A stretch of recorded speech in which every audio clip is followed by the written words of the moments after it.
আমি শুধু একটা খাতা আর একটা কলম আমার সাথে নিয়েছি। সেখানে যা যা শেখার মতো পাবো সব আমার খাতায় কলম দিয়ে লিখে নেব। হ্যাঁ হ্যাঁ, বুঝেছি। তুই পড়ালেখায় অনেক ভালো, তাই ঘুরতে গিয়েও পড়াশোনা নিয়ে ব্যস্ত থাকবি। ভেবেছিলাম এবার হয়তো তুই একটু আনন্দ করতে পারবি। থাক, তুই যেমন আছিস তেমনই থাক। বাকিদের মতো গর্দভ হওয়ার চেয়ে ভালো। তা বাকিরা কোথায়? ওরা এখনো আসছে না কেন? ম্যাডাম, আমরা চলে এসেছি।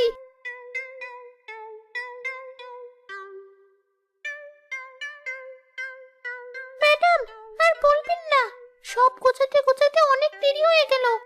একদিনের জন্য যাচ্ছি আমরা, কিন্তু তোদের ব্যাগ দেখে তো মনে হচ্ছে পরের 100 বছরেও বাড়ি ফেরার নিয়ত নেই। কি এত নিয়েছিস তোদের ব্যাগে? আর রিঙ্কি, তুই এমন অদ্ভুতভাবে সেজেছিস কেন? এটা নতুন স্টাইল, তাই একটু দেখলাম আমাকে কেমন লাগে। এত দূরে নতুন একটা জায়গায় যাচ্ছি এতদিন পর, একটু কাপড় চোপড় আর সাজার জন্য জিনিসপাতি তো নেওয়াই লাগে। কেমন দেখাচ্ছে তোকে সেটা না হয় নাই বলি,